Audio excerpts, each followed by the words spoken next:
오늘은 사도행전 강의 47번째 시간 에베소 선교라는 제목으로 하나님 말씀을 나누겠습니다. 저는 오늘날 시대에 갖는 가장 큰 문제 중에 하나는 노동의 가치의 하락 혹은 해체라고 생각합니다. 성경은 우리에게 땀을 흘려야 그 소산을 먹는다라고 하는 노동의 가치가 얼마나 중요한 것인가를 우리에게 설명을 합니다. 그런데 오늘날은 이 노동의 가치가 하락하고 또 심지어는 해체될 위기에 놓였다고 저는 생각합니다. 왜냐하면 사람들이 예를 들면 아파트를 구입하면 그것이 하루아침에 몇 억씩 오르는 아파트들이 있고, 또 어떤 젊은이들은 비트코인을 구입을 하거나 그러면 얼마 되지 않아서 그건 몇십 배로 올랐다 이런 이야기들을 하면 과연 사람들이 노동을 하려고 할까? 그런 고민을 사실은 하게 되는 것 같습니다. 한 조사에 따르면 이런 이야기를 합니다. 서울에 있는 아파트 한 채를 사려면 아무것도 안 쓰고 18년 7개월을 모으면 서울에 있는 아파트를 하나 살 수 있답니다. 강남에 있는 아파트 하나를 사려면 31년을 일해야 아파트 하나를 구입할 수 있다. 그런 신문 기사를 보면 과연 사람들이 노동을 하려고 할까? 이런 고민들을 하는 것이 사실입니다. 저는 이런 생각 속에서 오늘의 기독교가, 오늘의 한국교회가 이 사회와 이 나라와 이 도시에 어떠한 영향력을 주고 있을까? 그걸 고민하게 됩니다. 사회가 이렇게 변해가고 있고 또 사회가 좋지 않은 방향으로 계속 가고 있다면 과연 교회와 기독교는 그 도시와 사회와 국가 가운데 어떤 영향력을 주고 있을까? 그냥 기독교는 단순히 개인의 구원을 위한 종교인가? 아니면 우리의 마음이 어려울 때 위안을 주기 위한 종교인가? 과연 거기에 머무르는 것인가? 이런 질문들을 하게 되는 것 같습니다. 저는 오늘 본문에 에베소라는 도시에서 한 선교는 과연 어떠한 영향력을 보여줬는가, 그 이야기를 여러분과 함께 나누어 보고 싶습니다. 오늘의 본문은 바울이 에베소 선교를 다루고 있는데요. 바울이 이제 에베소라는 지역에 가니까 거기 있는 사람들이 요한의 세례, 회개의 세례에 대해서는 알고 있었지만 예수 그리스도와 성령의 세례에 대해서는 몰랐다. 이걸 경험하게 되었습니다. 바울이 예수 그리스도와 성령을 전하게 되고 그들이 성령의 체험을 하게 됩니다. 그리고 바울은 그곳에서 다른 곳에처럼 회당에 가서 복음을 전했는데 역시 받아들이지 않자 두란노 서원이라는 곳에 가서 복음을 2년 정도 전했습니다. 그뿐 아니라 그곳에는 능력이 나타나기 시작했고 사람들은 그 능력을 보면서 복음이 무엇이구나 이런 걸 경험하기 시작했습니다. 그래서 그 도시에 마술을 행하던 자들이 책을 갖다가 그것을 불태웠습니다. 그러면서 하나님의 말씀이 더욱 흥왕해 갔다. 이것이 에베소 선교의 이야기입니다. 우리가 지난 시간에 아볼로라는 사람을 좀 배웠는데요. 그 아볼로라는 사람은 성경에 능통하지만 회개의 세례, 요한의 세례만을 알고 있었습니다. 그래서 그에게 성령과 예수 그리스도에 대해서 가르치는 사람이 누구였습니까? 브리스길라와 아굴라였습니다. 그들이 아볼로에게 예수 그리스도와 성령의 세례에 대해서 가르쳤죠. 자, 그런데 이번엔 바울이 에베소라는 곳으로 갔는데 똑같은 일이 벌어졌습니다. 자, 1절과 2절을 한번 같이 읽어보겠습니다. 시작. 아볼로가 고린도에 있을 때에 바울이 윗지방으로 다녀 에베소에 와서 어떤 제자들을 만나 이르되 너희가 믿을 때에 성령을 받았느냐? 이르되 아니라 우리는 성령이 계심도 듣지 못하였노라. 아멘. 자, 에베소에 있는 제자들이 있는데 우리가 성령도 있는 걸 알지 못했다. 이렇게 이야기합니다. 여러분, 에베소라는 도시는요, 아시아의 수도입니다. 여기서 아시아란 소아시아를 말하는 겁니다. 그러니까 마게도냐 건너편에 있는 그곳 말입니다. 여기는 상업의 중심지였고 육상과 해상 수송의 중심지였습니다. 바울은 여기서 2년 동안이나 사역을 하고 말씀을 가르쳤고, 또 그곳에 있는 동안 고린도 교회에 편지를 쓰기도 했고, 또 로마로 이동하면서는 이 에베소 교회에 편지를 쓴 에베소서가 있게 됩니다. 여기서 가장 오랫동안 머물게 되었죠. 그래서 얼마나 깊은 애정이 있었냐면, 그가 로마로 가는 그 여행길에서 마지막 길을 가면서 꼭 만나고 싶었던 사람이 있었습니다. 누구냐면 에베소에 있는 장로님들이었습니다. 그만큼 이 에베소 교회는 굉장히 애정이 있는 그곳 중에 하나가 바로 에베소에 있는 성도들이었습니다. 그런데 이 에베소에 어떤 제자들이 있었다. 그들이 성령의 계심을 알지 못했다. 저는 이 말을 이렇게 표현하고 싶습니다. 그들이 복음을 부분적으로 이해했다. 이렇게 이해하고 싶습니다. 그러니까 복음이 무엇인가를 다 이해하지 못하고 부분적으로만 이해하고 있었죠. 요한의 세례라고 하는 것, 회개의 세례만을 생각한 겁니다. 여러분, 고린도전서 13장 9절과 10절이 이렇게 말합니다.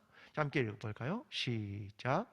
우리는 부분적으로 알고 부분적으로 예언하니 온전한 것이 올 때에는 부분적으로 하던 것이 패하리라. 아멘. 자, 12절도 한번 읽어볼까요? 자, 시작. 우리가 지금은 거울로 보는 것 같이 희미하나 그때에는 얼굴과 얼굴을 대하여 볼 것이요. 지금은 내가 부분적으로 아나 그때에는 주께서 나를 아신 것 같이 내가 온전히 알리라. 아멘. 굉장한 얘기를 하는 겁니다. 그러니까 사랑에 대한 이야기를 하면서 우리가 부분적으로 알고 있다. 근데 이건 내가 완전한 것을 알게 되면 패하여질 것이다. 내가 주님을 완전하게 아는 걸 어느 정도의 수준이라고 말하냐면 주님이 나를 아시는 것만큼 내가 주님을 알게 된다. 이 엄청난, 이 온전하게 알게 되는 것이 어떤 것인가를 보여주는 거죠. 자, 부분적인 것이 있는데 이게 온전한 것이 오면 패해진다. 마치 이런 거죠. 구약의 제사를 드렸는데 그것이 온전한 예수 그리스도가 오고 그가 십자가에서 자기 자신을 제물로 드리고 이를 통해서 우리 가운데 구약의 제사라고 하는 이 부분적인 것들은 패하여지기 시작했죠. 우리가 주님을 알아가는 것이 구약의 성막으로 말하면 저 지성소 안에 들어가서 하나님을 깊이 있게 아는 것인데 예수 그리스도가 휘장을 찢으심으로 말미암아 성소에 들어간 자는 저 끝에 지성소에서 하나님을 알게 되는 놀라운 것을 경험하게 되는 것하고 똑같은 것입니다. 그래서 요한의 세례라고 하는 부분적인 게 아니라 예수 그리스도의 이름과 성령의 세례라고 하는 이 온전함으로 나아가게 되는 것이 얼마나 중요한 것인지 모릅니다. 저와 여러분은 예수 그리스도도 알고 성령님도 경험했죠. 여러분 예수 그리스도를 믿으십니까? 아멘. 여러분 이것이 우리의 믿음 아닙니까? 여러분 우리는 요한의 세례에 머물지 않고 성령의 세례를 경험한 거죠. 자, 성령의 세례. 여러분 세례라는 말은 헬라어로 밥티조라는 말입니다. 그러니까 이 말은 물에 잠긴다 이런 말이거든요. 그러니까 내가 성령의 세례를 받는다는 건 성령님께서 내 삶을 인도하시고 나를 이끌어 가시고 내가 거기에 순복하게 되는 것이죠. 마치 에스겔의 성령의 체험하고 똑같습니다. 그 강물의 체험 말입니다. 그러니까 강물이 발목에 올 때에는 내 마음대로 할 수 있지만 그가 물이 잠기니까 결국은 쓸려가는 것 아니겠습니까? 이게 성령의 체험과 성령의 세례라고 하는 것입니다. 자, 그래서 4절부터 7절은 이렇게 말하는데요. 함께 읽어볼까요? 시작. 바울이 이르되 요한이 회개의 세례를 베풀며 백성에게 말하되 내 뒤에 오시는 이를 믿으라 하였으니 이는 곧 예수라 하거늘 그들이 듣고 주 예수의 이름으로 세례를 받으니 바울이 그들에게 안수하매 성령이 그들에게 임하심으로 방언도 하고 예언도 하니 모두 12사람쯤 되니라. 아멘. 성령의 세례를 그들이 경험하게 되었다, 이렇게 말합니다. 자, 그런데 어떤 학자는 이렇게 말합니다. 성령의 충만이란 실존적인 구원의 경험이며 성령에 온전히 지배되는 상태이다, 이렇게 설명을 하면서, 그런데 이 성령을 경험한 사람들이 세상 속에 영적인 파급력을 줄 수 있게 되는 건 성령 충만한 개인들이 세상과 충돌할 때이다, 이렇게 말합니다. 그러니까 성령의 체험을 나 혼자 개인적으로 갖는 게 아니라 이것이 내 삶에서 세상과 충돌을 하기 시작할 때 영적인 파급력이 시작된다, 이렇게 말하는 거죠. 그러니까 세상에 저항하고 도전이 없으면 파급력은 오지 않는 거죠. 마치 이런 거하고 똑같습니다. 우리가 6일 동안은 세상에서 내 마음대로 살다가 하루, 주일은 하나님 앞에 예배를 드린다고 하는 건 대단히 부분적으로 신앙생활을 하는 겁니다. 온전한 신앙생활이란 일주일 전체를 하나님의 뜻에 맡기는 것 아니겠습니까? 그러니까 그렇게 부분적으로 이루어지는 것 속에서는 성령의 충만이나 영적인 파급력이 이루어지지 않는다라고 하는 것입니다. 여러분, 신앙은 개인적인 게 아니고요, 신앙이란 주일 하루만으로의 부분적인 신앙도 아닙니다. 오늘 저와 여러분의 신앙이 하나님께서 우리에게 원하시는 온전한 신앙으로, 그리고 개인과 사회에 영적인 영향력을 주는 신앙으로, 주일 하루가 아니라 매일이 하나님의 나라가 되는 그 시도를 시작하게 되는 저와 여러분의 신앙이 되기를 간절히 기도합니다. 자, 바울은 에베소에서 선교의 절정기를 맞이한 것으로 보입니다. 자, 8절과 9절 함께 읽어볼까요? 시작. 바울이 회당에 들어가 석 달 동안 담대히 하나님 나라에 관하여 강론하며 권면하되 어떤 사람들은 마음이 굳어 순종하지 않고 무리 앞에서 그 도를 비방하거늘 바울이 그들을 떠나 제자들을 따로 세우고 두란노 서원에서 날마다 강론하니라. 아멘. 자, 바울이 회당에 들어가서 3개월이나 가르쳐 봤습니다. 그런데 그 어떤 사람들이 마음이 굳어, 그러니까 마음이 단단해서 말씀이 들어가지 않은 거죠.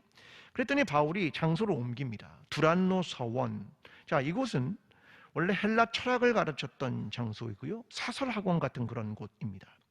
근데 어떤 성경 사본에는 제5시부터 10시까지라는 말을 첨가합니다. 그러니까 오전 11시부터 오후 4시까지의 가르치는 시간 동안 계속해서 가르쳤습니다. 얼마 동안요? 2년 동안. 그러니까 그는 회당에서 3개월, 여기서 2년, 그 이후에 다시 돌아와서 한 것을 보면 에베소에서 자그마치 3년이나 머물게 됩니다. 학자들은 이렇게 말합니다. 그가 여기서 에베소 교회를 세울 뿐 아니라 소아시아에 있는 라오디게아 교회, 히에라폴리스 교회, 그리고 요한계시록의 7개의 교회들을 세운 것은 바로 이때였을 것이다 라고 말합니다. 왜냐하면 10절 때문입니다. 2해 동안 이같이 하니 아시아에 사는 자는 유대인이나 헬라인이나 다 주의 말씀을 듣더라. 자, 이 말씀을 근거로 하기 때문에 아시아에 있는 7교회의 선교가 이때 이루어지지 않았을까라고 학자들이 보고 있는 겁니다. 그런데 바울의 가르침은 지적인 가르침만이 아니었다라고 하는 걸 아는 게 중요합니다. 자, 11절과 12절을 볼까요? 자, 함께 읽어보겠습니다. 시작. 하나님이 바울의 손으로 놀라운 능력을 행하게 하시니 심지어 사람들이 바울의 몸에서 손수건이나 앞치마를 가려다가 병든 사람에게 얹으면 그 병이 떠나고 악귀도 나가더라. 아멘. 자, 그러니까 어떤 게 있었냐면 바울이 그냥 말로만 가르친 게 아니라 그에게 실질적인 복음의 능력이 나가기 시작했습니다. 그 말입니다. 그의 손수건이나 앞치마, 그러니까 눈물을 닦는 손수건이나 땀을 닦는 손수건이나 앞치마는 그가 텐트 메이커이기 때문에 입었던 옷입니다. 그러니까 그 앞치마를 덮으면 병이 낫는다, 능력이 나간다, 이런 것들을 설명하는 거죠. 여러분, 이건 예수님도 이러한 일이 있었죠. 마가복음 5장 28절에 이렇게 말합니다. 이는 내가 그의 옷에만 손을 대어도 구원을 받으리라 생각함이더라. 그러니까 혈루병 여인이 했던 말입니다. 내가 그의 옷자락에 손이라도 대면 내가 구원을 받겠다라고 생각하게 된 거죠. 그뿐입니까? 베드로도 그랬습니다.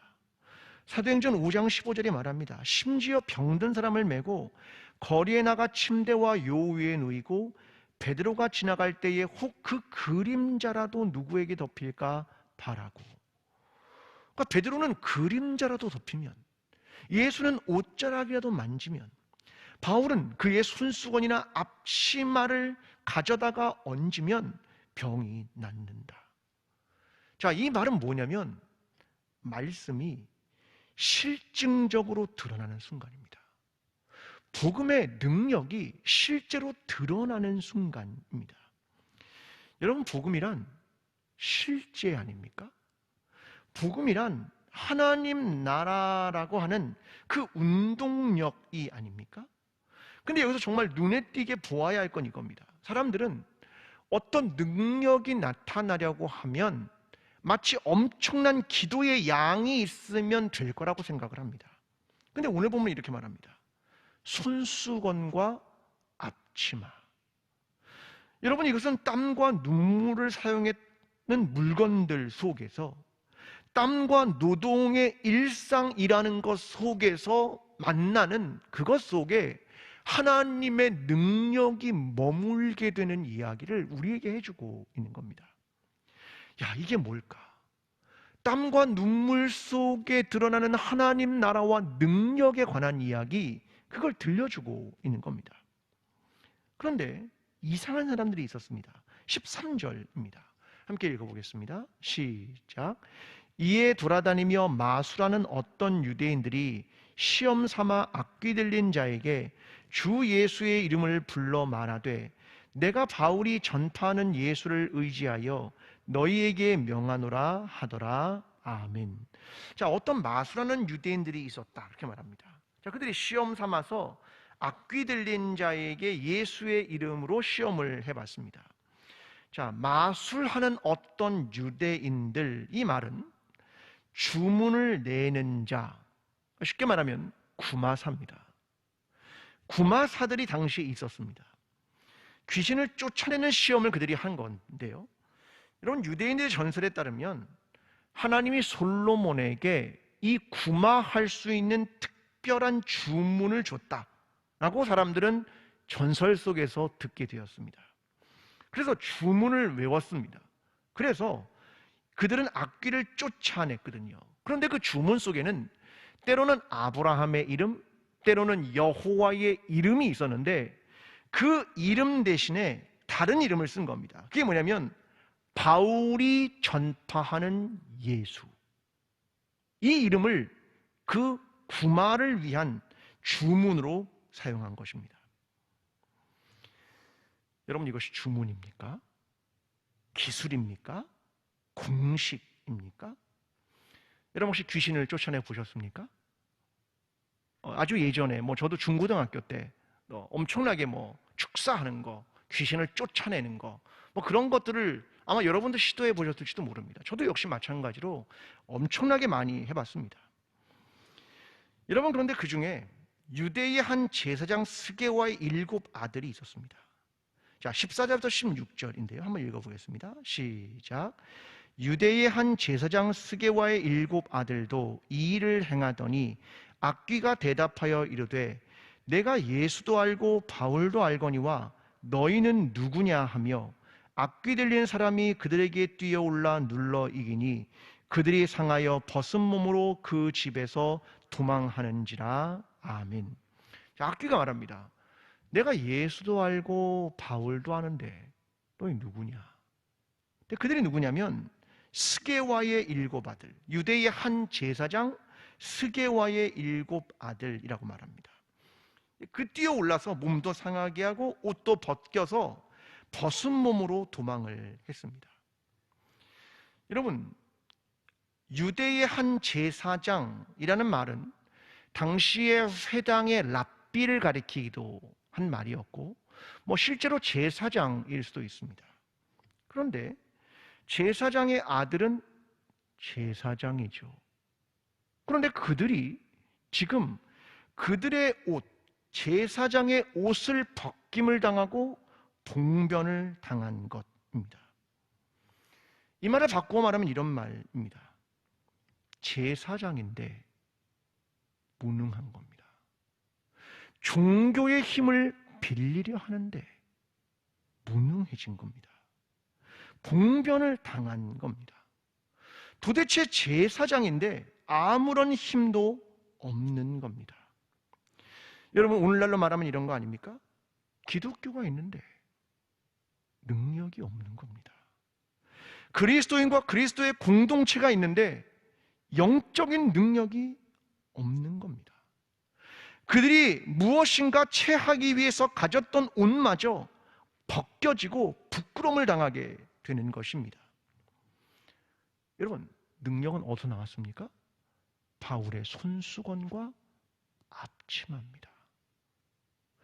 오히려 일상에서 그들이 만나는 그곳에 능력이 있고 종교의 모양과 껍데기를 가지고 있는 것 속에는 실질적인 능력이 없었다. 이걸 보여주는 것입니다. 여러분, 지금 이 스게와의 7 아들은요, 복음인 척한 겁니다. 척하는 겁니다. 여러분, 오늘 우리는 복음의 능력을 가지고 있습니까?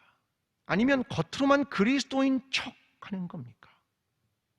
로마서 2장 12절은 말합니다. 이는 하나님께서 외모로 사람을 취하지 아니하심이니라. 외모가 기독교적이라고 해서, 외모가 복음이라고 해서, 이름이 그리스도인이라 해서, 이름이 교회라 해서 과연 복음의 능력이 있는 것인가? 그 질문을 우리에게 던지는 겁니다. 무능한 기독교는 아닌가? 종교적인 신앙은 아닌가? 척하는 믿음은 아닌가? 복음의 능력이 정말 있는가? 디모데후서 3장 5절은 말합니다. 경건의 모양은 있으나 경건의 능력은 부인하니 이 같은 자들에게서 내가 돌아서라. 우리는 경건의 모양이 아니라 경건의 능력을 회복해야 한다는 겁니다. 오늘 저와 여러분의 신앙이 복음의 능력을 회복하고 외모와 무능력이 아니라 본질과 중심과 그 복음의 진정한 능력을 회복하는 신앙을 갖게 되는 저와 여러분이 되기를 간절히 기도합니다. 오늘 보면 17절과 18절을 보겠습니다. 함께 읽어보겠습니다. 시작. 에베소에 사는 유대인과 헬라인들이 다 이 일을 알고 두려워하며 주 예수의 이름을 높이고 믿는 사람들이 많이 와서 자복하여 행한 일을 알리며. 자, 이제 에베소에 사는 유대인과 헬라인들이 이걸 듣고 두려워했고 많은 사람들이 주님의 이름을 높이고 자복하고 회개했다. 이렇게 설명합니다. 여러분, 그들이 변화되는데 중요한 것은요, 회개입니다. 아마 여러분 한국의 평양 대부흥운동을 아실 거죠. 그때 그 시발점이 된 길선주 장로님이 했던 것이 자복, 이 회개였습니다. 그는 기도회 중에 갑자기 큰 소리로 외쳤습니다. 나는 아간과 같은 죄인입니다. 난 지난날의 죄를 뉘우치며 회개합니다. 내 친구 한 사람이 죽으면서 남은 재산을 잘 처리해달라고 부탁했습니다. 유산을 정리하기는 했지만 그 중에 100원은 수고빚으로 인정해서 내가 소유했습니다. 나는 하나님을 속였고 그 친구와 그 부인들을 속인 도둑놈입니다. 내일 아침 일찍 가서 그 돈을 부인에게 돌려주겠습니다. 라고 하는 것을 온 회중 앞에서 눈물과 함께 자복했습니다. 여러분, 여기에서 한국교회의 변화가 시작이 된 거죠. 지금 이러한 회개가 대단히 중요한 시발점이라는 겁니다. 그 다음은요, 삶의 변화와 결단으로 이어지는 거죠. 19절과 20절에 그걸 말합니다. 함께 읽어보겠습니다. 시작. 또 마술을 행하던 많은 사람이 그 책을 모아 가지고 와서 모든 사람 앞에서 불사르니 그 책값을 계산한 즉 은 5만이나 되더라. 이와 같이 주의 말씀이 힘이 있어 흥왕하여 세력을 얻으니라. 아멘. 그러니까 마술을 행하던 사람이 책을 가져와서 불태웠습니다. 은 5만. 오늘날로 말하면 약 1,000만 원 정도가 되는 엄청난 책, 이 마술에 관한 책을 불태우는 결단을 한 겁니다. 그러니까 에베소에 있는 이 마술을 하던 사람들이 그걸 버리는 결단을 한 거죠. 그들은 마술 혹은 요행, 이뤄가는 것을 버리는 겁니다. 복음의 삶을 살겠다는 결단을 한 겁니다. 여러분, 복음은 반드시 이 결단이 따라와야 하는 거죠. 사람들의 마음속에는 늘 미래에 대한 불확실성, 불안함이 존재합니다.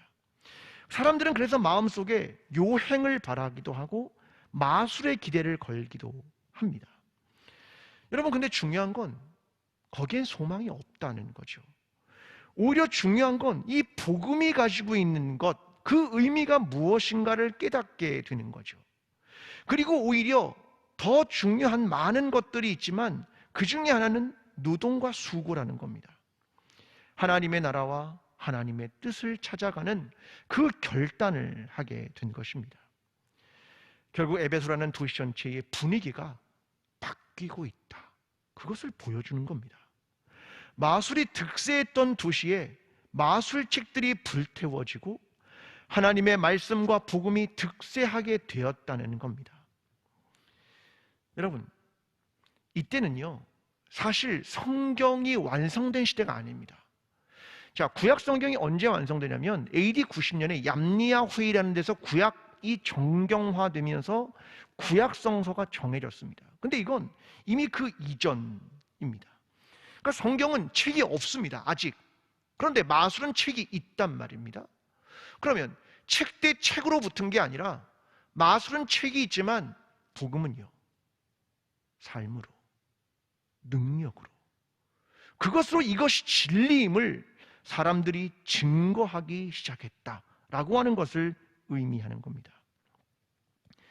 여러분, 복음은 능력으로 입증하는 것이고 그리스도인의 삶으로 이것이 복음이라는 것을 증명해 가는 것입니다.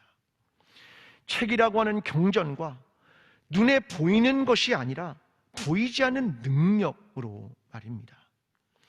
오늘 저와 여러분의 삶이 그리스도인다운 복음이 무엇일까? 그것을 우리의 삶에서 입증하는 것은 무엇일까? 복음의 능력이 정말로 드러나는 것은 무엇일까? 내가 그리스도가 보낸 편지라고 하는 것을 드러내는 것은 무엇일까?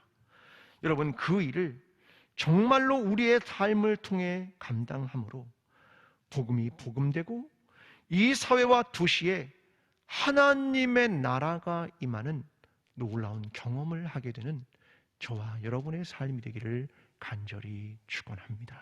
기도하겠습니다. 하나님, 에베소라는 도시가 변하고 있었습니다. 복음의 능력이 그곳에 살아서 꿈틀거리고 있었기 때문입니다.